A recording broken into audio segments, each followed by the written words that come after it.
अस्सलाम वालेकुम। आज हम डिस्कस करने जा रहे हैं फोटोसिंथेसिस के अंदर क्लोरोफिल का क्या रोल है और इसके हेल्पिंग जो पिगमेंट हैं जिन्हें एसेसरी पिगमेंट कहते हैं, ये किस तरह से हेल्प आउट करते हैं क्लोरोफिल मॉलिक्यूल को for the purpose of photosynthesis. तो क्लोरोफिल मॉलिक्यूल लेंगे लिपिड इन नेचर होता है और इसके जनरली डिफरेंट टाइप्स पाई जाती हैं क्लोरोफिल की। क्लोरोफिल ए है, बी है, सी है और डी। ये जनरली प्लांट्स और एल्गी के अंदर पाए जाते हैं क्लोरोफिल की ये वाली टाइप्स। जबकि कुछ बैक्टीरिया के अंदर जो फोटोसिंथेटिक बैक्टीरिया हैं उनके अंदर जो क्लोरोफिल पाए जाते हैं उनको स्पेसिफिकल एक नेम दिया जाता है। These are termed as bacteriochlorophyll. तो बैक्टीरियो क्लोरोफिल वो फोटोसिंथेटिक पिगमेंट्स हैं जो बैक्टीरिया के अंदर मौजूद हैं, जो बैक्टीरिया के अंदर फोटोसिंथेसिस के लिए रिस्पॉन्सिबल हैं। क्लोरोफिल की स्ट्रक्चर लेंगे। क्लोरोफिल का जो मॉलिक्यूल है 2 पार्ट्स पर कंसिस्ट करता है। एक पार्ट इसमें हाइड्रोफिलिक है जिसको हेड कहते हैं। हाइड्रोफिलिक का मतलब है जो वाटर के लिए टेंडेंसी रखता है। Hydro for water and philic for loving और अट्रैक्टिंग। तो जो वाटर के लिए अट्रैक्शन रखता है, वाटर के लिए टेंडेंसी रखता है, वाटर लविंग होगा, वो हाइड्रोफिलिक होगा। जल्दी इसका हेड हाइड्रोफिलिक होता है, जबकि इसकी जो टेल होती है वो हाइड्रोफोबिक है, यानी वाटर हेटिंग है या वाटर के लिए टेंडेंसी नहीं रखती, या वाटर फेयरिंग है, पानी से खौफ रखती है। तो टेल इसमें वाटर से अवे जल्दी जो मेम्ब्रेन होती है उसमें एंकर इसको करने के लिए मौजूद होती है। 2 पार्ट आ गए हमारे पास क्लोरोफिल मॉलिक्यूल के, एक हेड है और दूसरी इसकी टेल है। अब हेड पूरा जो हेड का स्ट्रक्चर है इसको, ये फ्लैट एक स्ट्रक्चर होती है, पोरफायरिन रिंग इसको कहा जाता है। पोरफायरिन रिंग के सेंटर में क्या होता है, मैग्नीशियम एटम होता है और मैग्नीशियम एटम के चारों तरफ नाइट्रोजन की 4 छोटी छोटी रिंग्स लगी होती हैं जिन्हें पायरोल रिंग कहा जाता है। इन चारों नाइट्रोजन के साथ आगे क्या होंगी, पायरोल की रिंग होंगी। और कितनी रिंग होंगी, 4 ही पायरोल की रिंग है, यानी एक मैग्नीशियम एटम है और उसके साथ 4 नाइट्रोजन कंटेनिंग पायरोल की रिंग लगी होंगी। और इन में से जो सेकंड यानी नंबरिंग हम स्टार्ट करें तो सेकंड वाली जो नाइट्रोजन रिंग आती है, ये सेकंड वाली जो नाइट्रोजन कंटेनिंग पायरोल रिंग होगी, इसके साथ जो फंक्शनल ग्रुप होगा, जो आर ग्रुप होगा, ये मिथाइल ग्रुप हो तो ये क्लोरोफिल ए होगा। और अगर ये आर ग्रुप एल्डिहाइड ग्रुप है, CHO है, तो फिर ये कौन सा होगा, ये क्लोरोफिल बी होगा। हेड का फंक्शन क्या है, इसने लाइट को एब्जॉर्ब करना है, यानी क्लोरोफिल का ये हेड वाला पोरफायरिन रिंग वाला सारा स्ट्रक्चर क्या करता है, लाइट को एब्जॉर्ब करता है। जबकि निचली तरफ यहाँ पे इसकी क्या होगी, हाइड्रोफोबिक टेल लगी होगी। लॉन्ग हाइड्रोकार्बन पर मुश्तमिल एक लंबी इसकी टेल होती है और इसका फंक्शन क्या है, ये क्लोरोफिल को एंकर करती है। जो थैलाकॉइड मेम्ब्रेन्स होती हैं, इन मेम्ब्रेन्स के अंदर मॉलिक्यूल को, यानी इसका हेड पोर्शन जो है वो थोड़ा ऊपर की तरफ सारा ये वाइडली यहाँ पे मौजूद होता है फ्लैट सरफेस पे, जबकि टेल इसको एंकर कर देती है, गार्ड देती, कायम रखती है कहाँ पे, थैलाकॉइड मेम्ब्रेन के अंदर। तो ये थैलाकॉइड मेम्ब्रेन के अंदर एंकर्ड होगा। ये क्लोरोफिल का हमारे पास कंप्लीट मॉलिक्यूल है। सेंट्रल मैग्नीशियम एटम है, 4 इसके साथ नाइट्रोजन कंटेनिंग, ये ग्रीन कलर की जो होंगी, ये 4 इसके अंदर क्या है, पायरोल की रिंग है।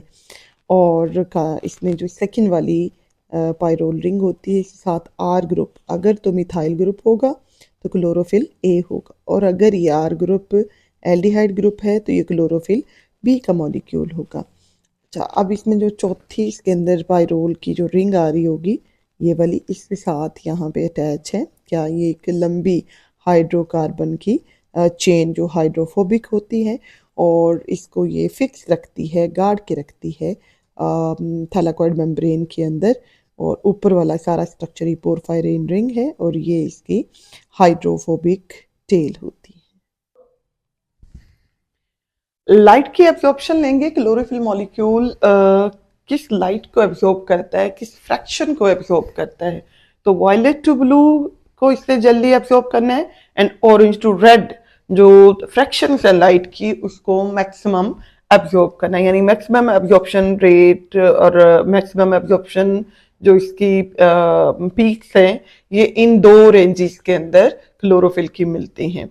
और लीस्ट एब्जॉर्प्शन जो सबसे कम कलर एब्जॉर्ब होता है या कम सबसे कम जो फ्रैक्शन एब्जॉर्ब होती है वो है इसमें ग्रीन। अब प्लांट का कलर ग्रीन क्यों होता है, प्लांट क्यों ग्रीन कलर में नजर आते हैं, क्योंकि ये ग्रीन कलर को एब्जॉर्ब नहीं करते।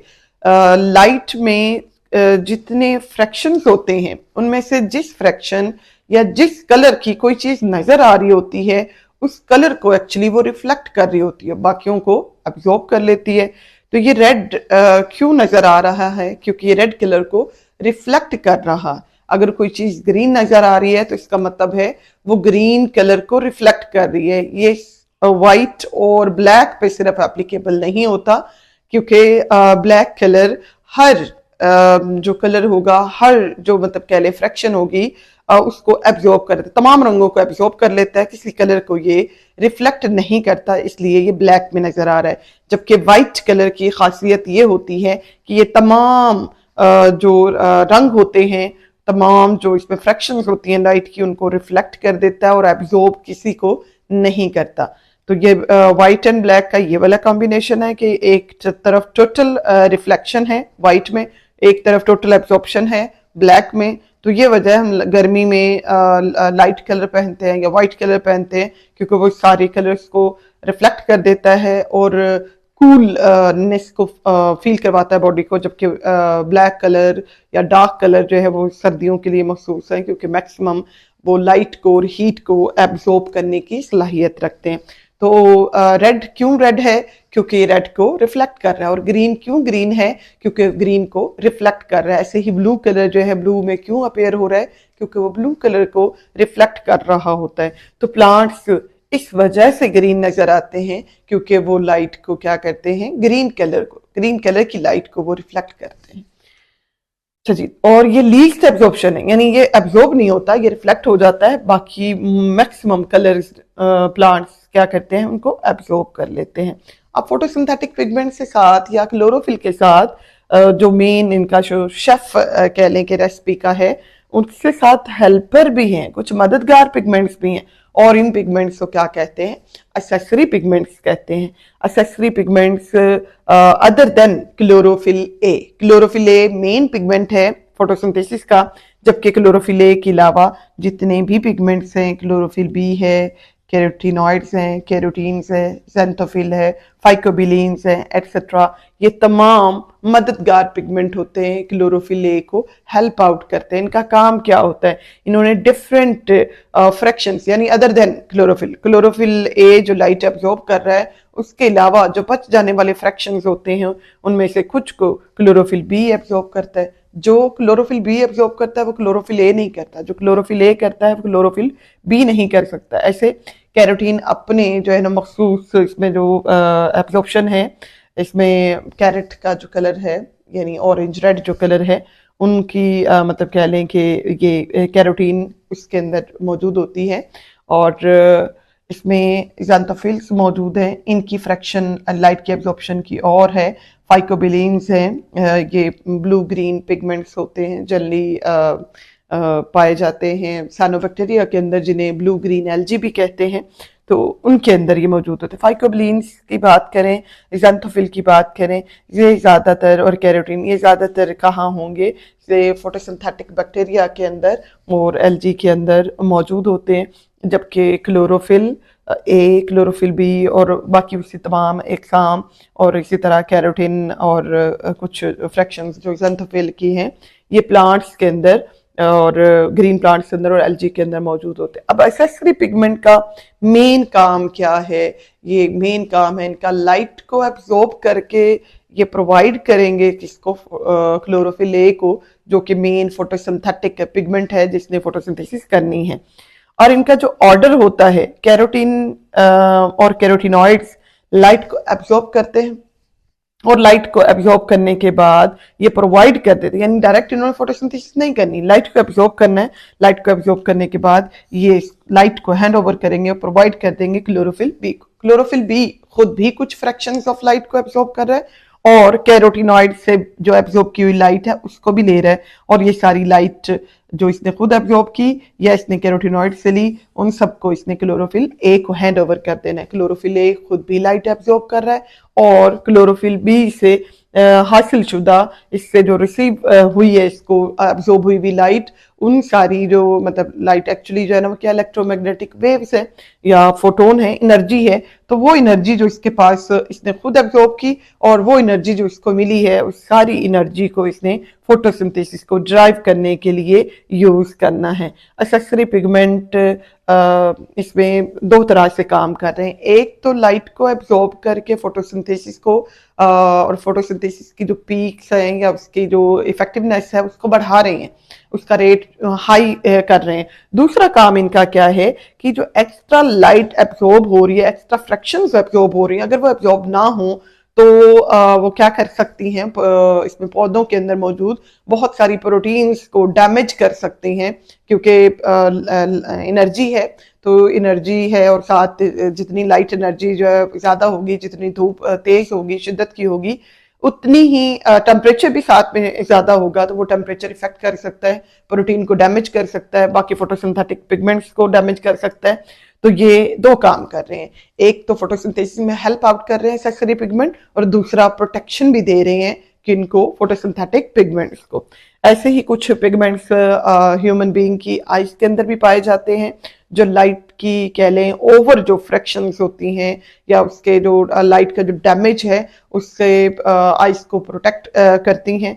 तो एकदम से हम रोशनी से आए हैं अंधेरे के अंदर, या अंधेरे से एकदम से तेज रोशनी में जाएं, तो ये जो ट्रांजिएंट स्टेट होती है इसमें आइस को प्रोटेक्शन देने के लिए भी क्या है, आइस के अंदर एक्सेसरी पिगमेंट्स ही मौजूद होते हैं।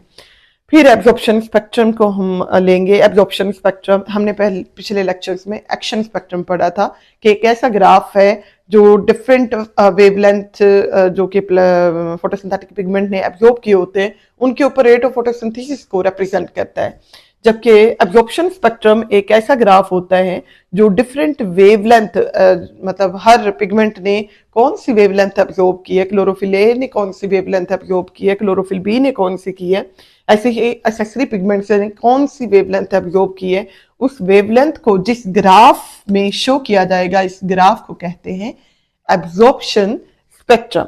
अब मैक्सिमम जो एब्जॉर्प्शन होती है अगर ग्राफ के अंदर देखा जाए तो ब्लू के ऊपर है और रेड के ऊपर है।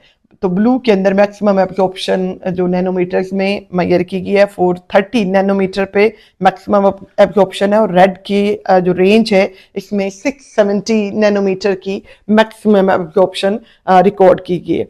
अब यही चीज अगर देखी जाए तो दोनों के अंदर यानी ब्लू और रेड दोनों ही क्या है, मच इफेक्टिव हैं एक्शन स्पेक्ट्रम में भी, एब्जॉर्प्शन स्पेक्ट्रम यानी एक्शन स्पेक्ट्रम में रेट ऑफ फोटोसिंथेसिस भी इन दो के अंदर ज्यादा है, और जो एब्जॉर्प्शन स्पेक्ट्रम होगा ये भी शो करता है कि इन दो रेंजेस के ऊपर या इन दो फ्रैक्शंस के ऊपर, इन दो तरह की वेवलेंथ के ऊपर मैक्सिमम एब्जॉर्प्शन हो रही है। तो एब्जॉर्प्शन और फोटोसिंथेसिस दोनों का आपस में क्या है, काफी गहरा जो है ना वो ताल्लुक है। अब तमाम जो लाइट की फ्रैक्शंस हैं उनकी निस्बत ब्लू और रेड ज्यादा एब्जॉर्ब होती हैं, और सब जितनी टोटल एब्जॉर्ब हुई हैं उनमें से हर एक के ऊपर रेट ऑफ फोटोसिंथेसिस को देखा जाए तो इन दो कलर्स के ऊपर रेट ऑफ फोटोसिंथेसिस भी ज्यादा है। अब अगर मजीद हम देखें तो ब्लू की जो वेवलेंथ है वो शॉर्ट है, रेड की वेवलेंथ लॉन्ग है, तो शॉर्ट वेवलेंथ मोर एनर्जी रखती है। तो इस तरह से ब्लू और रेड में से दोनों को सिर्फ कंपेयर करें तो ब्लू जो होगी लाइट होगी ये मोर इफेक्टिव होगी for photosynthesis as compare to red, यानी बाकी कलर से निस्बत ये दो ज्यादा और इन दो में ब्लू ज्यादा इफेक्टिव होती है फॉर फोटोसिंथेसिस। जैसे ही आपने बोलना बंद किया है वैसे ही ये बंद हो गया है।